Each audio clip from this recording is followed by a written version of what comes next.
Hi, this is JP Singh, and I'm here with Daniel Phoenix Singh. Daniel, welcome to Arts and International Affairs. Thank you, JP.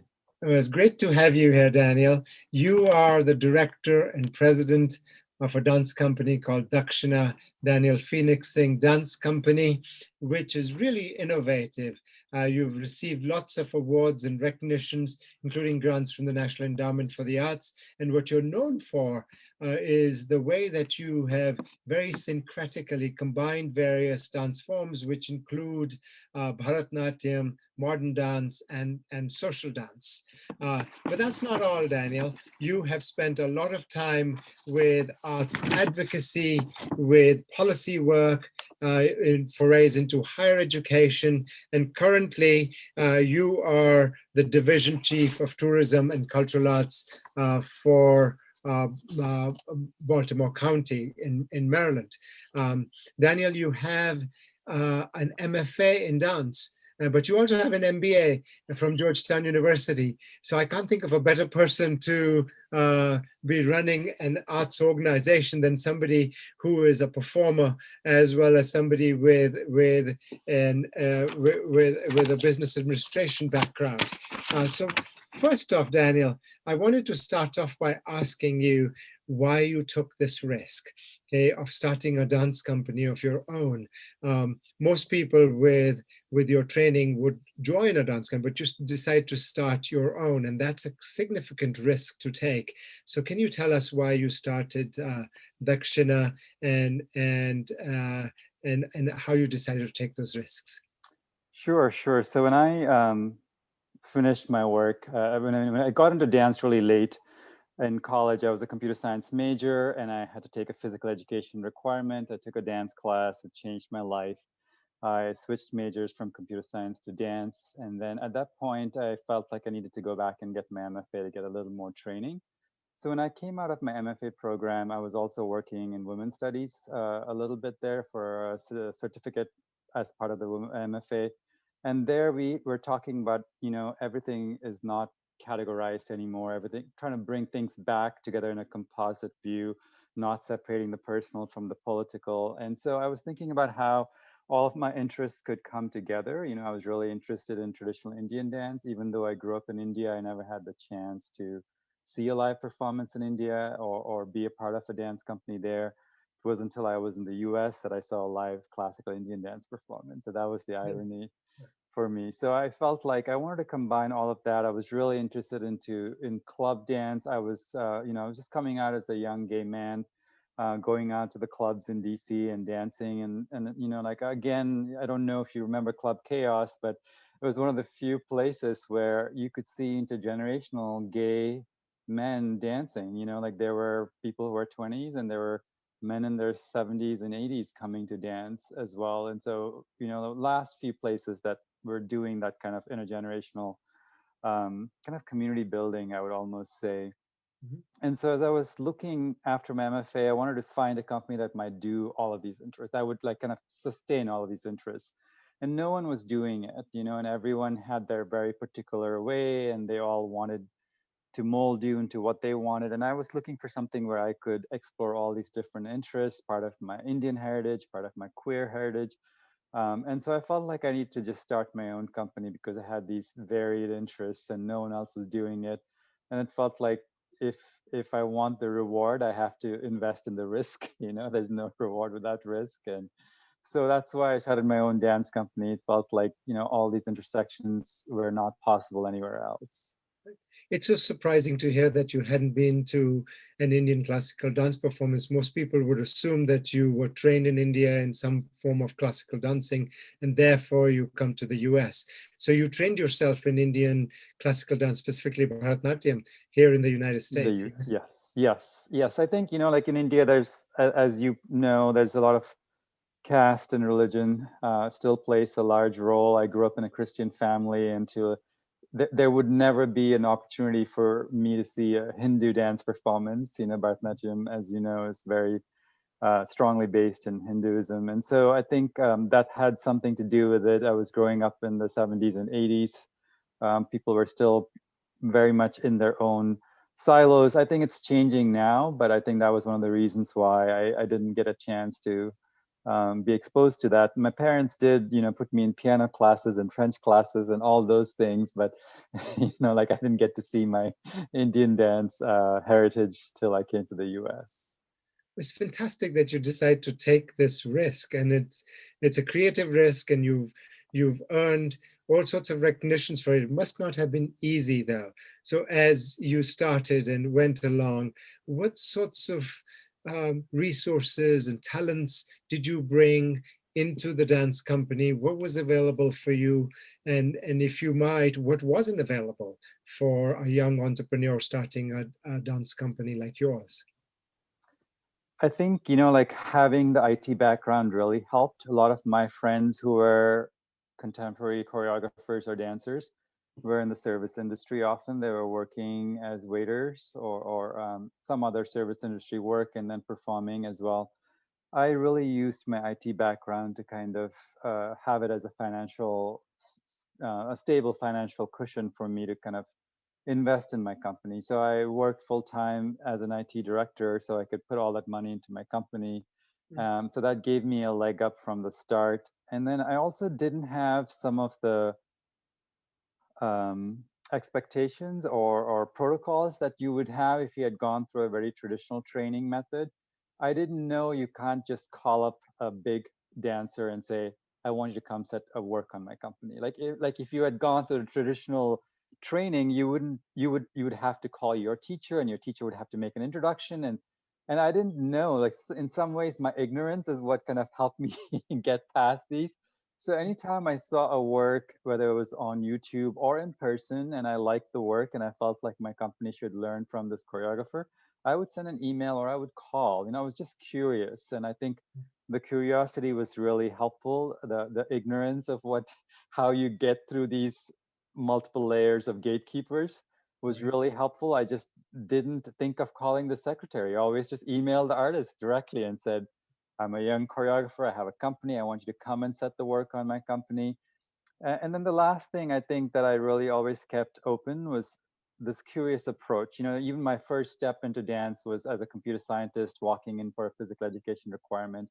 And I was doing that, and I was along that journey. I watched the first Anna Sokolov performance. She was a Jewish American choreographer, and she did a piece called Kaddish, and it's about mourning, and the woman was beating her chest. And as you know, in India, that's another gesture we use in our mourning rituals.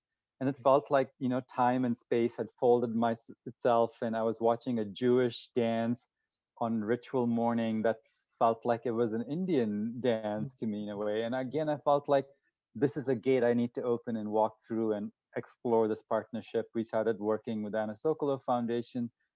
I think so. I think I kept that curiosity and the drive open. I never felt like anything was off limits, like always willing to be open, listen, see as much as I could. And anytime something piqued my interest or spoke to me, I just followed it and pursued it, and that's what's really helped me move the company forward. And I've also always kept technology as an ally. There's a quote in Zen and the Art of Motorcycle Maintenance where the author talks about the Buddha or Godhead can reside in the petals of a lotus or in the gears of a motorcycle just as comfortably. It's we who choose that they can be only in certain places, and that in essence he was saying creativity is creativity in any discipline. And so I really wanted to think about that and think about how my computer science background of recognizing patterns, using that, breaking patterns, establishing new bridges and connections when I was creating my own hybrid work. All of this draws on all of my traditions. It doesn't. I don't feel like I restricted myself by saying, "Oh, well, you can't do that because you're a dancer, or you can't do this because you're bringing computer science into dance, or you can't take Bharatanatyam's composite approach into modern dance." And I was like, always like, why not? And in some ways, because I was starting out so late, I had my own company. The why not question was what kept it going. Like no one was there above me to say you can't do it that way.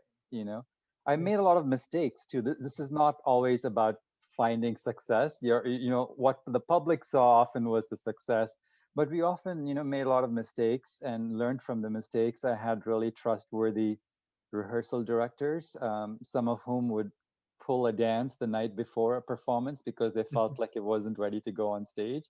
Mhm. So it's not always about the successes, but it was also about just being comfortable with mistakes, making a lot of mistakes and then figuring out which ones you want to work with and which ones you want to explore more. Well, finding creativity in all these experiences is probably what led to this unique sort of syncretism that you put forth, and the ability to take those risks. Because I'm one of the consumers, or one of your audiences who saw many an artist perform on stage, and I didn't know how you got them to come, but now we do here. Yeah. Um, well, the world of art is also full of hierarchies. And most often when people think of arts, they think of people like yourself who are taking risks, and they break barriers and they put forth new art forms. But a little bit of look into the world of art shows that it's got all sorts of hierarchies, and so also within the District of Columbia. So how was your dance company perceived in a really competitive field, and how did you climb through those hierarchies to, for example, to get the awards and recognitions that you did, and if anything, what held you back? So I think it's a process. I still feel like we are always competing with the traditional ballet and modern dance companies, whether it's in DC or anywhere in the US. They There's a whole infrastructure in place for them, from the studios to college programs to funding to critics. Everything is set up for them. So for us, we had to kind of build that on our own. Like I had to have a lot of talk back sessions before a performance so the audiences could begin to think how to watch dance, where you see a modern dance, where you see a Bharatanatyam, and you see the hybrid. What are the connections? Where are we disrupting things? Where are we rearranging things? Where are we holding on to tradition? So really, we had to do that work as an educator for the audience, as an educator for the critics who came. We had to work with that for funders. It's still a struggle with funders. Funders still compare us to traditional ballet studios or modern dance companies and say, well, you don't have a school of 500 students, or you don't have whatever, and so it's still a struggle for us. I think we had to kind of commit to what we were going to do, think about the whole ecosystem we would need, think about the dancers I would have to cultivate. So I had to take some modern dancers and some Bharatanatyam dancers and train them both in each of their styles. We had to work with the critics, we had to work with funders, we had to work with audience members, and then we had to really like commit to like a 3 to 5 year span with all of them, and really develop the vocabulary, the infrastructure we needed, and find the funding to make it all happen. And it's complicated, like while the company has been successful, it comes at a price. Like people see all the success. um, you know this is kind of a personal thing, but it's been really hard to find someone who will date me Mm, and be willing to put up with me having a day job, having a second job as a company director, and always having to go and see dance and rehearse. And I'm single at my age and raising my kids alone, and like there's a real price you pay for this. You mm, might professionally make up for the years you've lost. Financially, you might make up for it, but I feel like the system always gets you. mm, Like mm, that's mm, sort of the right. struggle. And then you know our company has been curating festivals for over 18 years now. Often local companies, I won't mention names, but big presenting arts organizations in DC will come and see an artist at our festival and then present them in their series. Mm, And they have national branding. So suddenly the same artist that was presented at my company gets lifted up in a different way.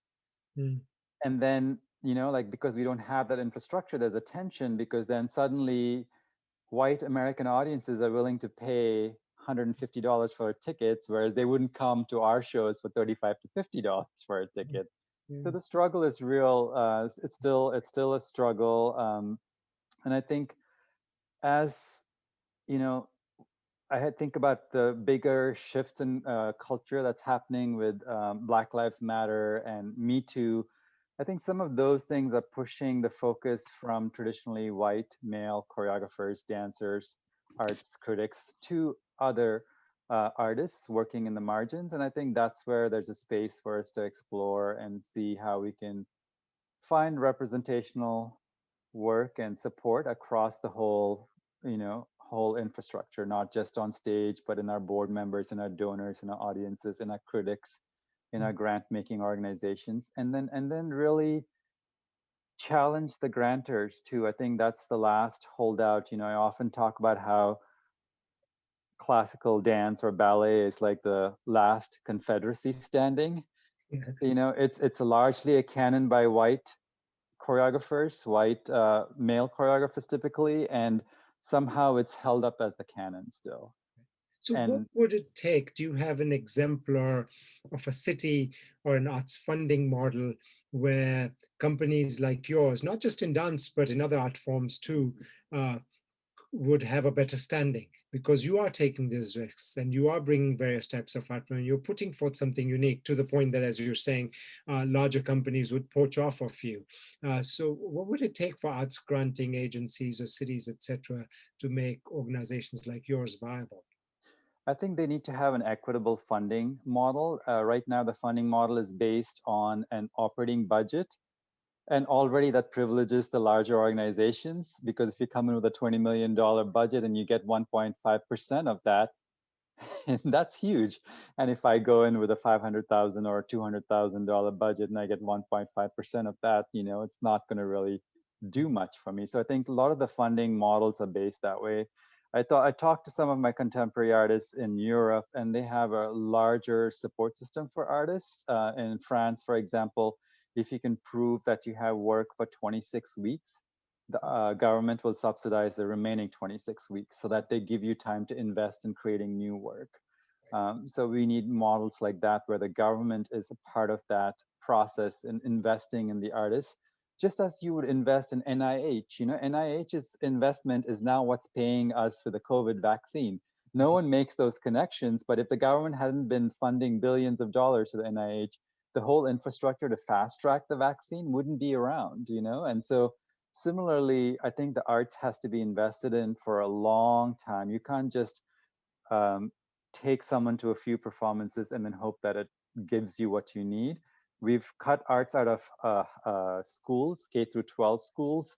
We've cut them out of college education. And then now suddenly we think, well, let me just give them a few grants and solve it. So I think, really we need to, along with solving the granting piece, we need to go back and look at how the educational piece of it has to be kind of reactivated and reinvested in. Otherwise, anyone coming to a performance is coming in with a cultural deficit. It's like 25 years of not having spoken a language and then being given Shakespeare or Sartre or like something really rich and sure you'll get something out of it, but it's not what the text really is. And That's so very well put, Daniel, with, yeah, starting with education as well as kind of the funding or the research infrastructures, as you mentioned, for NIH, but similarly for the arts, and that would make it sustainable. But thank you so much, Daniel, for joining us, of and, course. and good luck with your company and with all your endeavors.